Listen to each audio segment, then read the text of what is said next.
Pés no Monte das Oliveiras, a realidade física do reino messiânico. Imagine um momento na história em que todas as nações se voltam para Jerusalém. Um tempo em que a guerra é abolida, a justiça reina absoluta e a natureza vive em harmonia perfeita. Este não é um conto de fadas ou utopia distante, é a promessa bíblica do reino messiânico na terra. De Isaías a Malaquias, os profetas hebreus pintaram um quadro vívido e concreto de um governo divino que transformará radicalmente nosso mundo. Hoje, vamos desvendar essas profecias, entender por que Cristo deve reinar visivelmente entre nós e descobrir como interpretar corretamente essas verdades eternas. O que os profetas realmente viam. Os profetas do Antigo Testamento não falavam em linguagem cifrada. Isaías descreveu com precisão: nos últimos dias, o monte do templo do Senhor será estabelecido como o mais alto dos montes. Ele falou de nações subindo a Jerusalém para prender os caminhos de Deus e de espadas sendo transformadas em arados. Jeremias anunciou o renovo justo da linhagem de Davi que governaria com sabedoria. Ezequiel dedicou 9 capítulos a um templo futuro com medidas precisas e uma nova divisão da terra entre as tribos de Israel. Daniel viu em visão o Filho do Homem recebendo domínio eterno sobre todos os povos. Zacarias chegou ao detalhe topográfico. Os pés do Messias tocarão o Monte das Oliveiras, causando uma fenda geológica. Estas não são metáforas etéreas, são descrições de uma realidade futura tangível. O reino messiânico na terra, cumprimento das promessas divinas. Desde o princípio, as Escrituras revelam o plano de Deus para estabelecer um reino físico e visível na terra. Em Gênesis capítulos 12 e 15, o Eterno fez a Abraão uma promessa incondicional: sua descendência herdaria uma terra específica. Desde o rio do Egito até o grande rio Eufrates. Esta aliança foi confirmada com Isaque, Gênesis 26, e Jacó, Gênesis 35, mostrando que o propósito divino sempre incluiu um cumprimento territorial concreto. Deus reafirmou seu plano através de Davi, jurando que seu trono seria estabelecido para sempre, segundo Samuel 7, versos 12 e 16. O Salmo 89, versos 3 e 4 ecoa este juramento: fiz aliança com o meu escolhido, jurei ao meu servo Davi, estabelecerei a tua descendência para sempre e firmarei o teu trono por todas as gerações.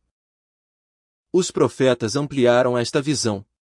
Isaías capítulo 9 anunciou: um menino nos nasceu, um filho se nos deu, e o governo estará sobre os seus ombros. Ele descreveu um reino de paz onde o lobo habitará com o cordeiro, Isaías 11, verso 6. Ezequiel 43 viu um templo futuro onde a glória do Senhor encheu a casa, enquanto Zacarias 14, verso 9 proclamou: o Senhor será rei sobre toda a terra. As palavras do Messias, o que Jesus revelou sobre seu reino. Jesus de Nazaré não apenas cumpriu profecias, ele as interpretou e expandiu. Quando Yeshua veio, ele declarou: o tempo está cumprido, e o reino de Deus está próximo. Marcos 1, verso 15. Seus milagres eram sinais deste reino, demonstrações de poder sobre a doença, os demônios e a própria natureza. Quando ensinou os discípulos a orar: venha o teu reino, seja feita a tua vontade, assim na terra como no céu, Mateus 6, verso 10, estava apontando para uma realidade futura e concreta. Nas bem-aventuranças, prometeu que os mansos herdarão a terra, não o céu, mas a terra física. Nas parábolas do reino, comparou a um grão de mostarda que cresce até abrigar aves, e a um fermento que leveda toda a massa, imagens de crescimento visível e transformação social. No julgamento das nações em Mateus 25, descreveu um trono de glória onde separará as ovelhas dos bodes. E crucialmente, na Santa Ceia, declarou: não beberei deste fruto da videira, até aquele dia em que o hei de beber novo convosco no reino de meu Pai. Jesus estabeleceu um padrão de cumprimento já, mas ainda não. O reino já estava presente em seu ministério, mas sua plenitude aguardava um futuro definido. Do Evangelho ao Apocalipse, a grande narrativa do reino. Os apóstolos, cheios do Espírito Santo, foram os primeiros a desvendar os mistérios desse reino que já chegou, mas ainda não se manifestou em plenitude. Pedro, no dia de Pentecostes, citando o Salmo 110, proclamou Jesus como Messias exaltado à direita de Deus, Atos 2, versos 34 e 35. mas também anunciou tempos de refrigério e a restauração de todas as coisas que ainda viriam. Atos 3, versos 19 a 21. O mesmo Jesus que subiu aos céus voltará da mesma maneira. Atos 1, verso 11. E então restaurará o reino a Israel, não como símbolo, mas como realidade histórica. Paulo nos revela que toda a criação geme como em dores de parto, aguardando ansiosamente a manifestação dos filhos de Deus. Romanos 8, versos 19 a 22. Não apenas nossas almas serão salvas, mas todo o cosmos será redimido. Em Colossenses 1, verso 20, Paulo afirma: Deus reconciliará consigo todas as coisas, tanto as que estão na terra como as que estão nos céus. E em 1 Coríntios 15, ele descreve o clímax: porque convém que ele reine até que haja posto todos os inimigos debaixo de seus pés. Mas é João, no livro do Apocalipse, que nos presenteia com a visão mais espetacular. Após descrever a gloriosa segunda vinda de Cristo como Rei dos Reis, Apocalipse 19, versos 11 a 16, ele revela um mistério extraordinário, um reinado milenar de Cristo na terra. Por 1000 anos literais, Apocalipse 20, versos 2 a 6, Satanás será acorrentado, os mártires ressuscitarão e reinarão com Cristo, e a justiça cobrirá a terra como as águas cobrem o mar. O ato final, a Nova Jerusalém. E então virá o ato final da redenção. A Nova Jerusalém descendo do céu como noiva adornada para seu esposo, Apocalipse 21, verso 2. João a descreve com detalhes impressionantes, uma cidade de ouro puro, com portas de pérola, onde a glória de Deus a ilumina e o Cordeiro é a sua lâmpada, Apocalipse 21. A árvore da vida, perdida no Éden, reaparece para a cura das nações, Apocalipse 22, verso 2, e o próprio Deus enxugará de seus olhos toda lágrima, Apocalipse 21, verso 4. Esta não é uma alegoria, nem um conto de fadas. É a solene promessa do Deus que não pode mentir. Desde o eu sou do Êxodo até o eis que venho sem demora do Apocalipse 22, verso 20, a Bíblia conta uma só história, a história de um Deus que criou um mundo perfeito, viu-o arruinado pelo pecado, e enviou seu Filho para resgatá-lo, redimi-lo e finalmente reinar sobre ele em justiça eterna. E você está convidado a fazer parte dessa história. O Espírito e a noiva dizem: vem. Apocalipse 22, verso 17 e 20. Que possamos responder com o coração cheio de esperança. Amém. Ora vem, Senhor Jesus. A arte de interpretar profecias, o reino messiânico em perspectiva bíblica. As Escrituras apresentam com admirável clareza a promessa de um reino messiânico terreno, onde Cristo governará visivelmente desde Jerusalém, conforme atestam Zacarias 14, verso 9 e Apocalipse 20, verso 4 a 6. No entanto, ao longo dos séculos, diferentes correntes teológicas têm interpretado essas profecias de maneiras diversas, muitas vezes influenciadas por contextos históricos e pressupostos interpretativos que merecem nossa cuidadosa atenção. A controvérsia sobre a natureza do reino de Cristo tem raízes profundas na história da Igreja. Nos primeiros 3 séculos da era cristã, os crentes, sob intensa perseguição, aguardavam com fervorosa expectativa a volta iminente de Cristo e o estabelecimento de seu reino na terra. Porém, com a conversão de Constantino e a oficialização do cristianismo como religião do Império Romano, surgiu uma nova interpretação que transformou radicalmente a compreensão escatológica. A teologia milenista, defendida por Agostinho, propôs que a Igreja já estava vivendo o milênio em sentido espiritual, substituindo a expectativa de um reino futuro e literal.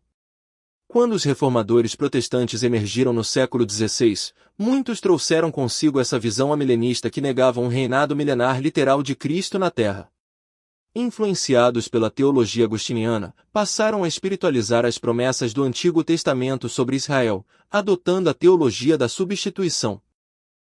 Essa abordagem, embora bem intencionada, reinterpretou textos claramente literais sobre o reino messiânico, transformando promessas concretas em meros símbolos de verdades espirituais. Para compreendermos adequadamente essas divergências, é fundamental examinarmos os principais métodos de interpretação profética. A abordagem literal, ou gramático-histórica, considera as palavras em seu sentido normal, levando em conta o contexto histórico e linguístico. Nessa perspectiva, Jerusalém significa Jerusalém física, o templo refere-se a um templo real, e o milênio compreende 1000 anos literais, como claramente apresentado em Apocalipse 20, versos 2 a 6. Este método mantém a distinção bíblica entre Israel e a Igreja, reconhecendo que as promessas feitas a Abraão e Davi ainda aguardam seu pleno cumprimento histórico. Em contraste, a interpretação alegórica milenista e pós-milenista transforma promessas concretas em representações simbólicas de verdades espirituais. Nessa visão, o reino torna-se simplesmente a influência de Deus nos corações, Jerusalém passa a representar a Igreja, e o milênio é visto como o tempo atual da pregação do Evangelho. Embora essa abordagem possa oferecer aplicações devocionais válidas, ela corre o sério risco de esvaziar as profecias de seu significado original, desconectando-as do contexto hebraico que lhes deu origem. Entre os sistemas escatológicos mais conhecidos, o pré-milenismo se destaca por sua coerência com o testemunho integral das Escrituras. Esta visão apresenta uma sequência clara. A segunda vinda de Cristo precede a batalha do Armagedon, Apocalipse 19, versos 11 a 21. Satanás é então acorrentado por 1000 anos, Apocalipse 20, versos 1 a 3. Segue-se um reinado terreno de Cristo com os santos, Apocalipse 20, versos 4 a 6, até que finalmente ocorre o juízo final, Apocalipse 20, versos 11 a 15, culminando na eternidade gloriosa descrita em Apocalipse 21-22. O pré-milenismo mantém um literalismo consistente na interpretação, respeitando a distinção bíblica entre Israel e a Igreja, e reconhecendo que as promessas do Antigo Testamento terão cumprimento histórico e futuro. Esta perspectiva explica satisfatoriamente a cronologia clara apresentada em Apocalipse 19 a 20, onde a segunda vinda de Cristo precede claramente o milênio, e preserva a esperança cósmica da redenção, incluindo a restauração da terra conforme anunciado em Romanos 8, versos 19 a 22. A maneira como interpretamos as profecias bíblicas não é mero exercício intelectual, ela define nossa compreensão do grandioso plano redentor de Deus. Espiritualizar o reino messiânico pode nos levar a uma fé desconectada das promessas concretas das Escrituras. Em contraste, uma interpretação literal e futurista mantém viva a genuína esperança bíblica: Cristo voltará, governará na terra, e cumprirá cabalmente todas as suas promessas. Que possamos, como os nobres bereanos de Atos 17, verso 11, examinar as Escrituras com diligência e humildade, permitindo que a palavra de Deus, e não tradições humanas, molde nossa compreensão escatológica. O Novo Testamento confirma a abordagem literal ou gramático-histórica. A relação entre o Antigo e o Novo Testamento revela um padrão divino de cumprimento profético que exige uma interpretação literal. Jesus Cristo, longe de espiritualizar as promessas veterotestamentárias, cumpriu-as com precisão cirúrgica, estabelecendo um paradigma interpretativo que devemos seguir.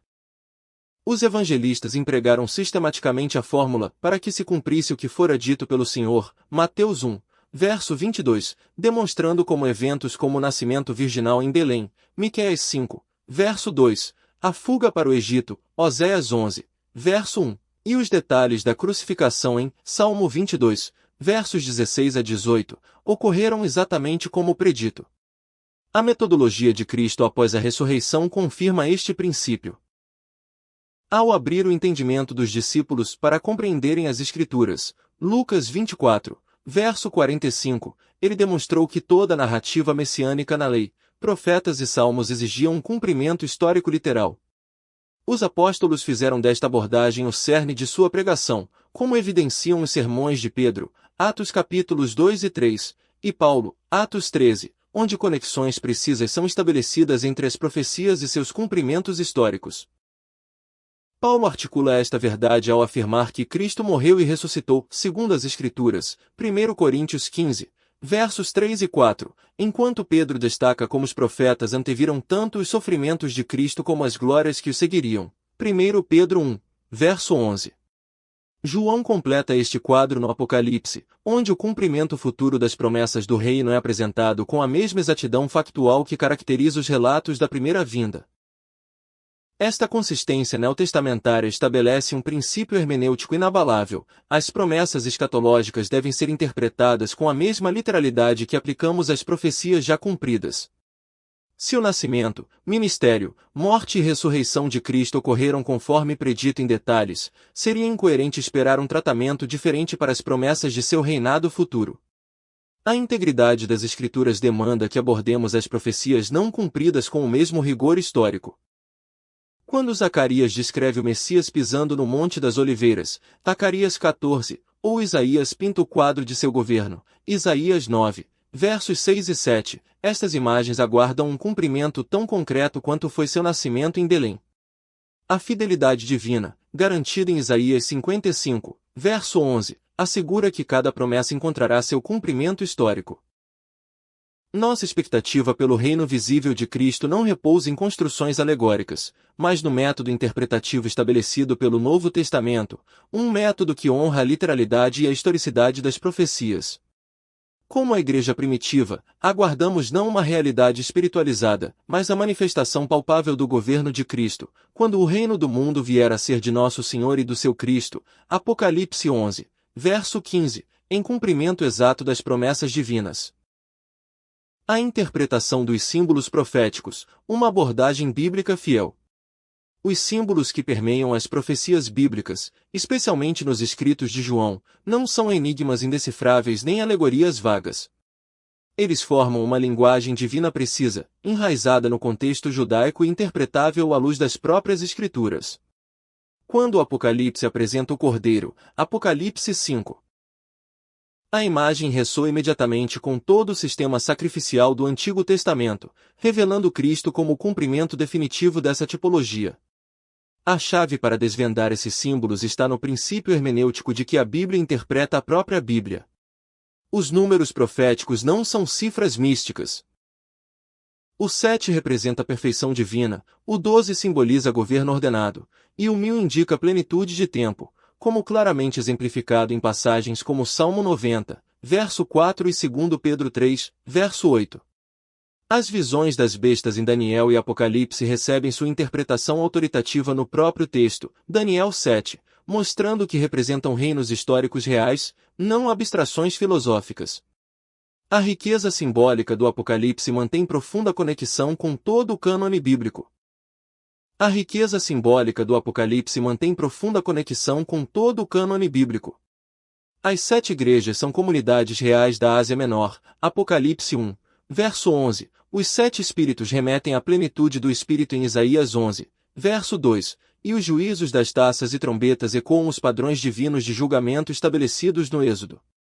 Essa intertextualidade não é acidental, revela um desígnio divino que une Antigo e Novo Testamento em uma só narrativa coerente. A descrição da Nova Jerusalém, Apocalipse 21, exemplifica essa continuidade. Suas medidas precisas, materiais preciosos e características arquitetônicas não são meras metáforas, mas o cumprimento tangível das promessas feitas a Israel.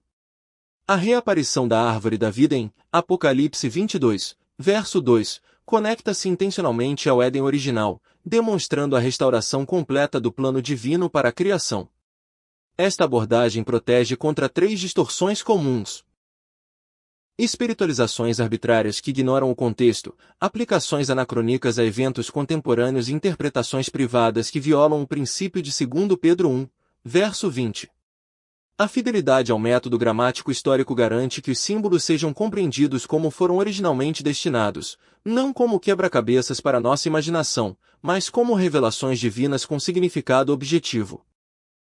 Quando mantemos essa disciplina interpretativa, descobrimos que os símbolos bíblicos não obscurecem, mas iluminam. Eles não são obstáculos à compreensão, mas ferramentas divinamente projetadas para transmitir verdades eternas de maneira vívida e memorável. Assim, a profecia cumpre seu propósito, não de confundir, mas de revelar, não de obscurecer, mas de esclarecer o grandioso plano de Deus para a humanidade e a criação. Os princípios que nos libertam do engano.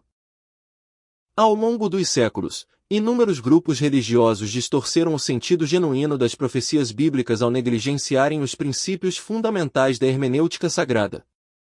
Desde aqueles que marcaram datas específicas para a volta de Cristo até os que transformaram promessas claras em alegorias sem fundamento, a história está repleta de exemplos de interpretações equivocadas que se afastaram da verdade revelada.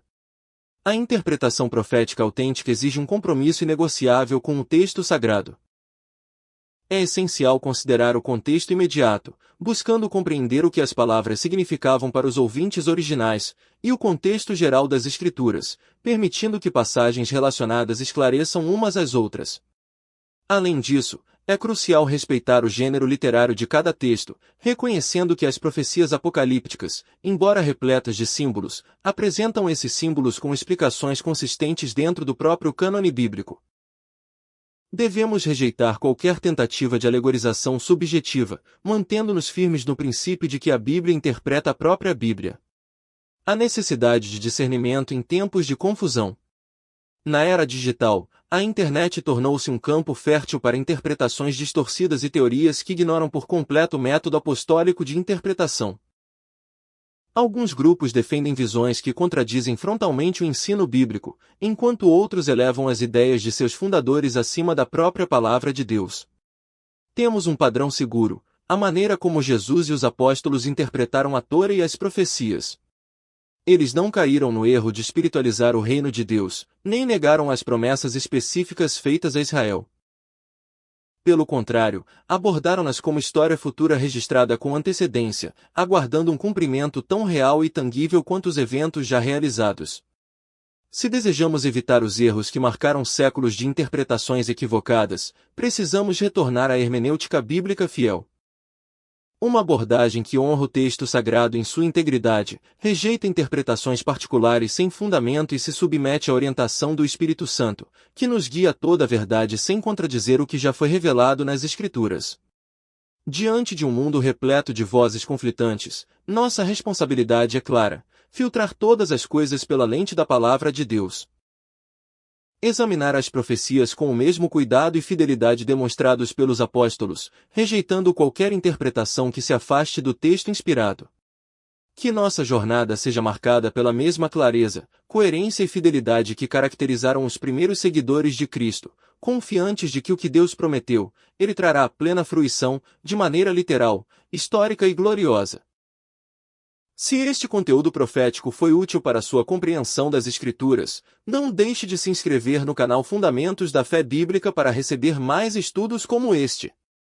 Ative o sininho das notificações para não perder nenhuma atualização. Se o vídeo abençoou você, deixe seu like e compartilhe com amigos e familiares para que mais pessoas possam conhecer a mensagem profética conforme revelada na Bíblia. Juntos, podemos levar a verdade das Escrituras a quem precisa. Um forte abraço, e até o próximo estudo. Professor Antônio Lima. Brasília, DF, 14 de fevereiro de 2026.